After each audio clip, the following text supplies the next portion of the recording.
Welcome to the Grizzly Beat, a podcast of Grizzly Times and Louisa Wilcox, where we interview scientific experts, managers, Native Americans, writers, and others to share their knowledge, perspectives, and experience. This comes at a time of enormous interest in the grizzly bear's future as the government proposes to remove federal protections, and citizens are asking important questions. We hope the information shared here will help listeners shape their own answers. So my name is Louisa Wilcox, and I'm here with Grizzly Times and delighted to be interviewing Jack Locker, who is a rock and roll musician and a conservationist who's using his music and many other talents to save the environment from mounting human threats and climate change. And I met Jack in Bozeman over 10 years ago. I was blown away by the fact that he and a friend had driven all the way from L.A. to Bozeman to speak his mind about the federal government's proposal to strip protections for grizzly bears in Yellowstone. And he offered up a really interesting vision for recovery. And the room was packed and it was intense. But not only that, Jack has stayed active and informed about grizzly bears and a lot of other conservation issues since then. So thanks so much, Jack, for joining us. Okay. Thanks for asking. One of the questions that comes to mind, because you have been so dedicated to this issue of grizzly bear protection for so long now, and yet, you live in L.A. and you're, a musician. Why do you fight so hard for grizzly bears? Well, I think it's just that I see all the adversity that they face in the wild against, namely, human political forces and people behind the politicians, and I just have this strong connection with them. That's like conscious and unconscious, and from when I was a wee young lad, and so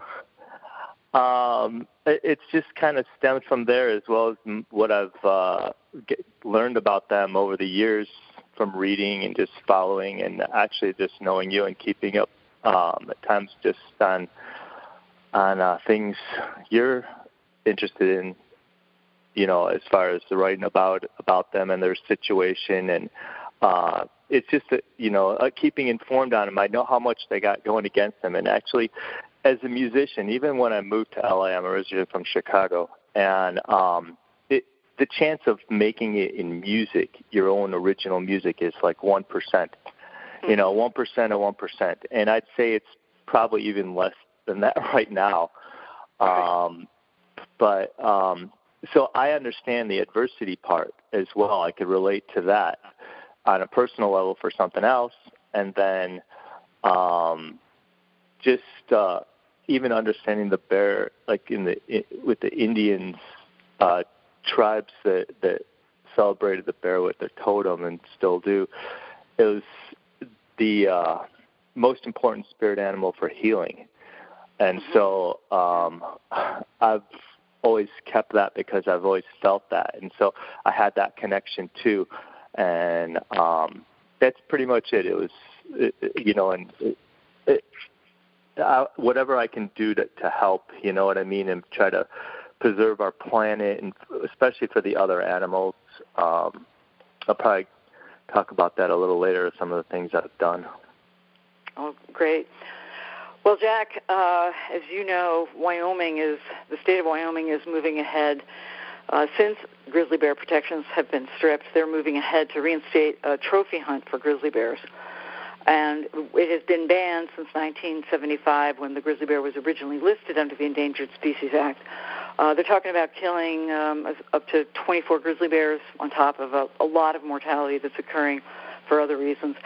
What's your response to this? Wow. Well, I'm not surprised. I have a serious problem with this decision because it's politically driven and not in the best interest of the Yellowstone grizzly bear.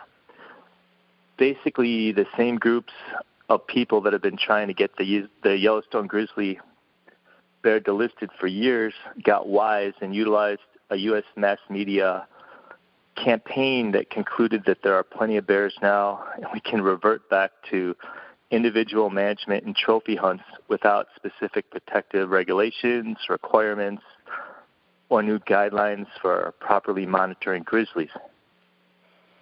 Yep, this deadly combination is what brought the Yellowstone grizzly to the brink of extinction in the first place. And also, identifying problems and overseeing their health and welfare takes a budget, and that state politicians could one day decide that it needs to be cut, for example, in favor of some human services of some kind. Worst of all, if one of the states surrounding Yellowstone Park fails to maintain their, quote, unidentified responsibilities and grizzly bear numbers plunge, there's no federal endangered species safety net in place for a quick reinstatement.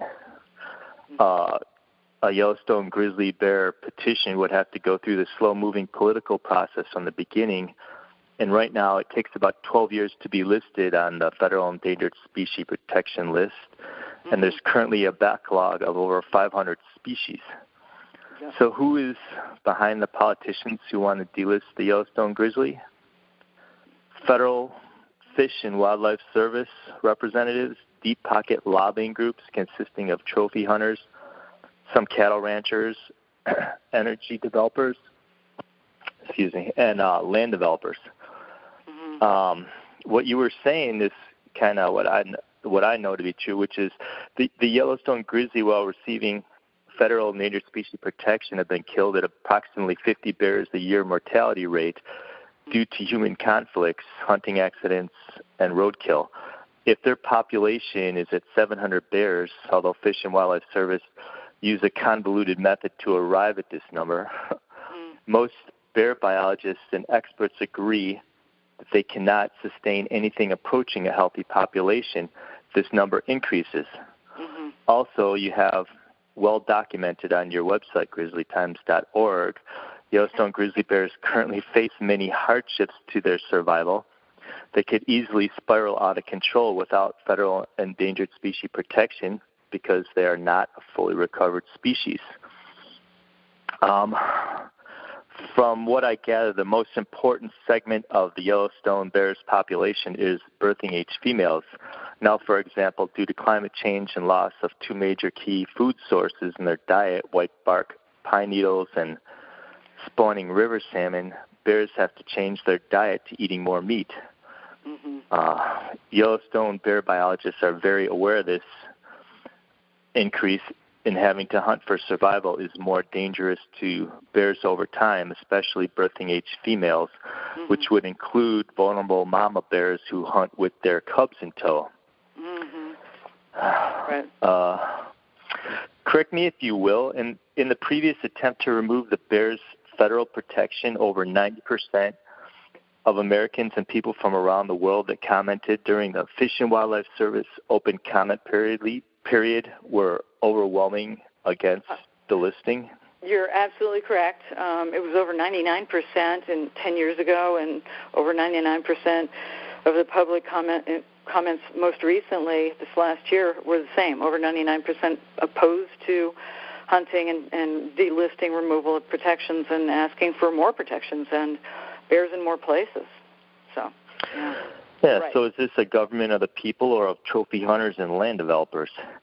And on that note, I need to add that the American people and world people who care about the federal issue or this federal issue need to be correctly informed. They needed to be armed with the truth in order to form an accurate opinion about Yellowstone grizzly bear's population. The TV news features and newspaper stories covering this issue in the U.S. mainstream media all seem to be missing important information in the narrative about their situation. The critical thinking of most Yellowstone bear biologists and experts that would have completely refuted Fish and Wildlife Service claims were always left out from the conclusion of this, quote, delisting success stories. Mm-hmm. That's my response. Mm-hmm. Really true.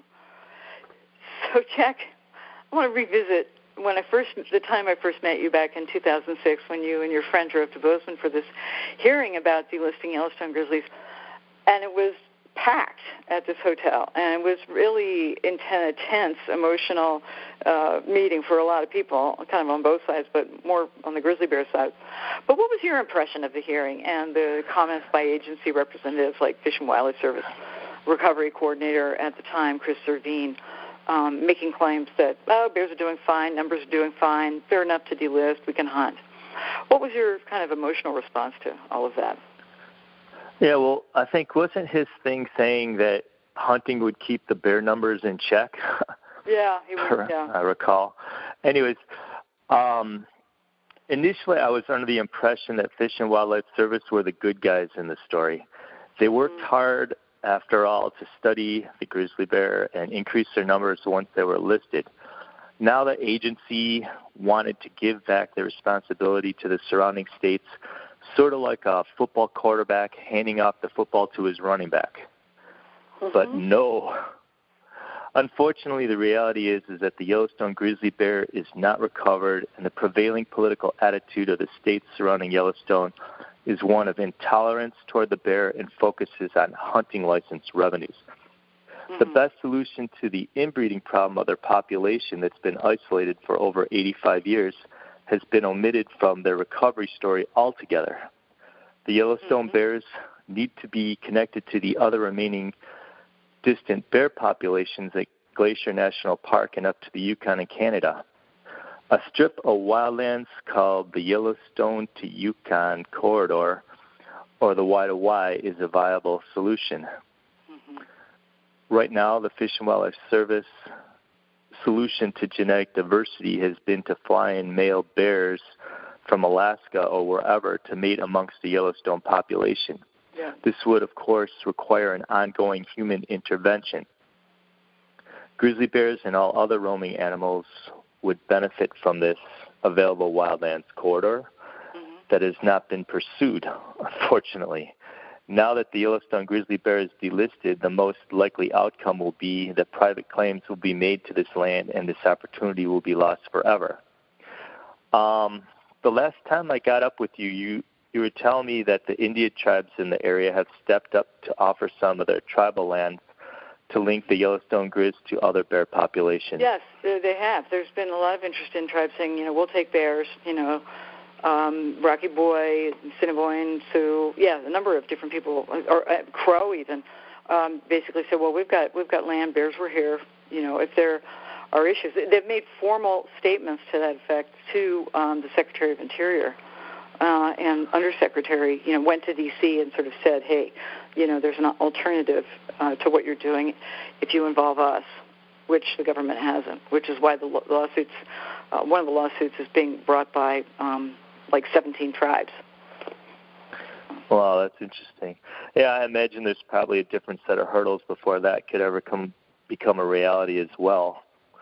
But one way I hope they can finally get that taken care of before they're delisted. Well, I know right now they're delisted, but before maybe after the court case they'll see the light. Yeah. Yeah, if the tribes win on their claims, and they're powerful ones, which is the government failed to even talk to them, consult with them before delisting, and if they win, what they basically offered is kind of co-management of grizzly bears, in certain situations like on tribal land, because they don't necessarily have all the expertise to manage bears, but they certainly can co-manage and do that with many other species, endangered species like, Mexican spotted owl and stuff. So it's not a new concept. They did pretty well for about 10,000 years. Yeah. Well, there's that. Yes, indeed. Well, speaking of Yellowstone Yukon, since you brought it up, you wrote a wonderful song that I love about the Yellowstone to Yukon initiative and the vision. What was that experience like, and what kind of response have you gotten? Okay. Well, that's kind of interesting. I actually had written that during a recording process as a final song. And what I ended up doing, I went to Vietnam after that, and I did a sing-along of it at a beach resort at about 2 a.m. And a group of kids in the that was pretty funny. A group of kids in the audience really liked it, and afterwards they were asking me more questions about grizzly bears and where they could purchase or hear the song again. And unfortunately, I only had one copy with me. Yeah, right.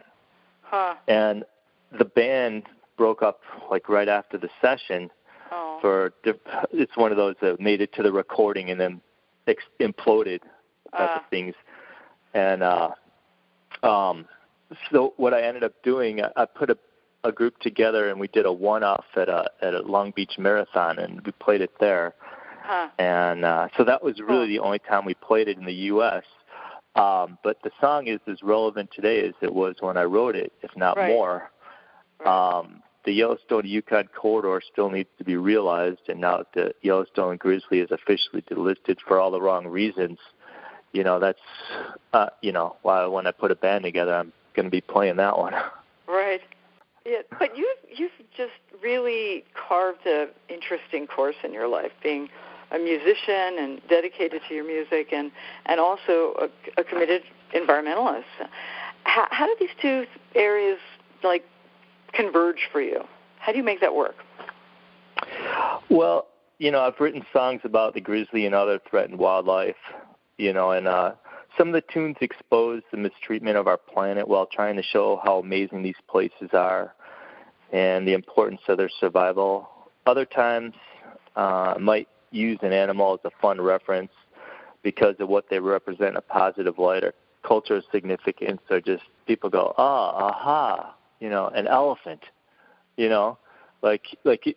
just talking about an elephant, and for example, all this, elephants that were killed in Africa, the last couple of years, it's so alarming, so I wasn't hitting the hammer over that issue. I just all of a sudden brought up an elephant, so it's kind of subtle, but it just depends, on the direction I want to go. But that's usually what I do is I'll incorporate it in a song. Mm-hmm. Well, you also set up an interesting project called Planetary CPR that combines music, entertainment, environmentalism. Maybe you can share what your experience with that has been like. Sure. Let me see. I had recorded a demo of a song. It was called Planetary CPR back in 2009, actually. And that was pretty much some of the last recording I was really doing. But it stands for Conservation, Preservation, and Restoration of Wildlands. Eventually I thought, why do I have to leave it up to chance for people to get the message from a song that might not even see the light of day? I mean, because the whole thing when you write a song, it's kind of like, doing anything. The more you do it, the better you kind of get at it. But you usually leave empty spaces up for people to internalize the meaning, and I really thought, wow, what do threatened wild animals and species on the brink of disappearing need the most? Conservation, preservation, and restoration of their habitat where they live. Right. So I came up with a way of joining people together. I created a musical variety show that featured a guest speaker to speak about local environmental issues like saving an endangered species, or example, how to react to a grizzly bear in your yard if you live in grizzly country. The model would feature 3 musical acts and 2 variety acts, a magician, comedian, or dancers. Oh, fun. I had one good one, and then I had another one. But quickly, what happened was it takes upfront money to make these things happen, and I really lacked a budget on what I'm doing now. For venue deposits, security, insurance, proper advertising, promotion to sell tickets. So I got the experience of doing it, which was terrific, and I thought I'm just going to refocus on making a band this year, and then when I can when that starts taking off, then I can have a show that has a specific environmental issue or something for the bear. Well, that sounds inspiring, and I wish you the best of luck with that. It's a very, very cool idea. So So, yeah, that's why I kind of wanted to talk about it a little bit, just because, you know, it was a really good idea, and I even had like the idea of like going into schools and doing that, but it's that'd be because great. of all this crazy stuff, because like Timothy Treadwell used to do that, you know, how he used to go to schools and talk to kids. Yeah. And I thought, wow, I'll put these presentations on in school, you know, and I mean, hey, no naughty words, you know, no dick jokes, whatever, you know, because like I had this one lady comedian, and she was like, she did a bunch of shows, you know, in front of the military, you know, and so she's like, oh, I got to really clean up my act for this, you know, but yeah, it was pretty funny. And then what I found out is like parents are like, they're hypersensitive right now. I mean, even for the last couple of years, because of all the stupid killings and all what's been going on, you know, you know, so it's made it's really harder to even get in schools. You know, you almost need like that kind of clout and a track record and this and that, you know. And I mean, let's face it, I'm a rock musician, so rock musician has always been about being edgy anyways, so it's kind of almost counter that, you know, which I was, you know, so it kind of creates perhaps some problems, and that's why I said, you know, I'm just going to just get a new band together and just take it from there. Well, that sounds great. It really sounds fun. So, Jack, you know, we've had discussions about this a lot, but we've got obviously a White House that is staunchly opposed to environmental protections, and we've got the Trump administration, you know, trying its best to roll back, you know, all environmental safeguards across the board, including national monuments and even targeting the Endangered Species Act as they promote the interests of corporate America. What are your thoughts about what is needed to fight back? Well, the U.S. mainstream media is not independent, and ultimately it serves the billionaire ruling class. As I commented earlier, a one-sided news media campaign was utilized to create a false picture about the current situation of the Yellowstone grizzly bear population. This, of course, is very problematic. We desperately need an independent news media, not smoke and mirrors and half-truths and lies. I still think activism is the best way to push back. However, I also think the U.S. political system has become more corrupt and broken. Corporations centrally based in other countries can give unlimited campaign contributions to put a U.S. politician into office per a Supreme Court ruling called the Citizens United decision. Right. Also, unreliable electronic computer voting machines that can be rigged and do not produce a paper ballot trail to verify the outcome are currently used in most states. This was ushered in after the 2000 presidential election. In these states, voters must trust an election official to give them their unverifiable election results.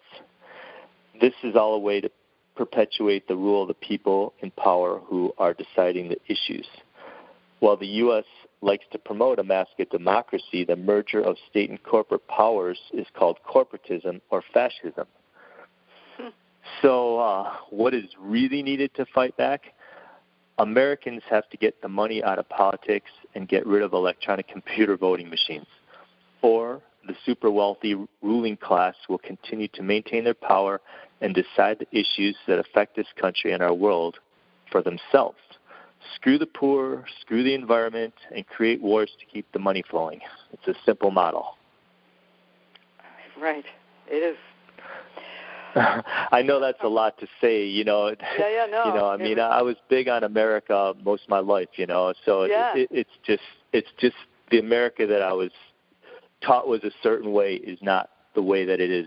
Okay. Maybe it wasn't then either, but it definitely isn't now. You know, a government of the people.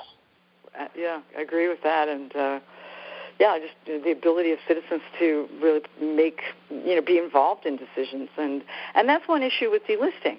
I mean, you take the federal protections away, the only people who matter, even though you've got a nationally important species. The only people who matter in the decisions are people who live in Wyoming, Idaho, and Montana, and most of them who are listened to by the state governments are hunters or ranchers. And so the broad public that comes to Yellowstone wants to see grizzly bears, may not even know about the trophy hunt, has no voice. They cannot be involved. It's up to a very small minority, and that's kind of symptomatic, I think, of the broader problem that you were just describing. I remember just at the hearing when there was people from the area that were saying that, like, hey, you're not from Wyoming, go. And I'm like, no, this is a federal issue. It's not a state issue. And, on that note, I think there's like a lot of ranchers and even hunters that might not have any interest in killing the bear, but, they're not going to say anything, And that's been a problem, and just in my long work around this region and meeting lots, ranchers and loggers and different people, and there are a number of folks, ranchers included, who are doing some amazing work, coexisting with bears, trying to figure out, how to keep their cows out of their way, how to, share techniques using electric fence. Some people use guard dogs and all this good stuff, but a lot of those folks will not speak to the press about it, even though they're tremendously, they're making a big difference in a positive way. So and it's just, I know, it's just what it does, it creates an air of negativity. Mm-hmm. And, I mean, that's the whole issue. It's like you got all these people that are moving to the area, they don't know how to deal with bears because they don't even really have the experience. And then you have most human conflicts always ending in the death of the bear. So, and they don't even know about pepper spray, which is like so much more, I don't have a percent or a number, but compared to like trying to shoot a bear, if you miss or you wound it, it's still going to come at you, and they run twice as fast as people. Where if you use this bear pepper spray, it makes this big cloud, and it backs the bear off. He leaves. Mm-hmm. That's it. And you walk away, and so does he. Yeah. Well, there's more and more people using it, well, especially in the national parks, but it's outside the parks where, some of the good old boys think, I ain't going to carry bear spray, I'm just going to carry a gun, that kind of mentality. Despite the proven record of bear spray, 94% of conflicts, close encounters have been stopped with spray, and that's published data. So it works. It's just a matter of getting people to... Yeah, it was created by a guy that was attacked, too. Oh, yeah. Mark Matheny, one of the guys. Yeah, absolutely.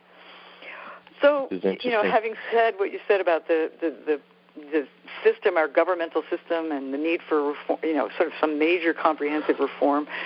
Well, that's the thing. It's broken. The system's broken, so it's hard to fix issues when the system's broken. I'm sorry for cutting you off, but that's like what I was trying to get at, even though I don't know if I exactly put that part into words. Yeah, no, I agree. So, I just kind of described it because it's kind of almost like a complex thing in some level, but it's like a missing link. You know what I mean? That people will get, money controls everything, but they can't understand it's the people with the money that are controlling everything. And until you fix the system, you can't fix the issues. You just can't. Right. Well, given that, and given the daunting challenge that fixing the system, kind of would absolutely require, are you optimistic that we can make these changes? Are you optimistic about the future of the planet and grizzly bears?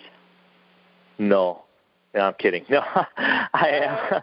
Yes, but we need to give people and younger generations coming up some hope and something to work with, to understand that wealthy political forces were able to remove the Yellowstone grizzly bear's species protection prematurely is to understand that the process was gamed. A few months ago, I was reading a book by Jane Goodall called Hope for Animals and Their World. It was about her encounters with people who have saved different species of animals from around the world from being wiped out. And the common storyline was how individuals or a team of people that got involved would do whatever they could to keep a threatened species in our world and in the wild. Yeah. often they had to overcome many hardships to make their survival happen. Right. And this hard work instills hope that good people can prevail over greed and profit. I'm still somewhat optimistic about the Yellowstone grizzly bear court appeal. Many well-respected bear biologists and bear experts who have studied and monitored the Yellowstone grizzly population for years have voiced their dissent against the Fish and Wildlife Service opinion that now we can celebrate their removal. At this point in time, there are many reasons why the Yellowstone grizzly bear protection should not be taken away, and a fair and honest judge could reverse this wrong-headed decision to delist. And lastly, I want to thank you, Louisa. It's your extra effort with grizzlytimes.org and this podcast that helps keep people like me, optimistic about their future. Well, thank you. And there's so many different perspectives and experiences that if we can harvest just even the small successes that are out there, I think there's a lot of optimism in that. I think that's what Jane Goodall, talks a lot about, the power of the individual. And Margaret Mead did the same, the power of the individual to make a difference. And so, podcasts are great because I can talk to people like you about your experience and, the inspiration you provide to others. So I want to really thank you for taking the time today. You're very welcome.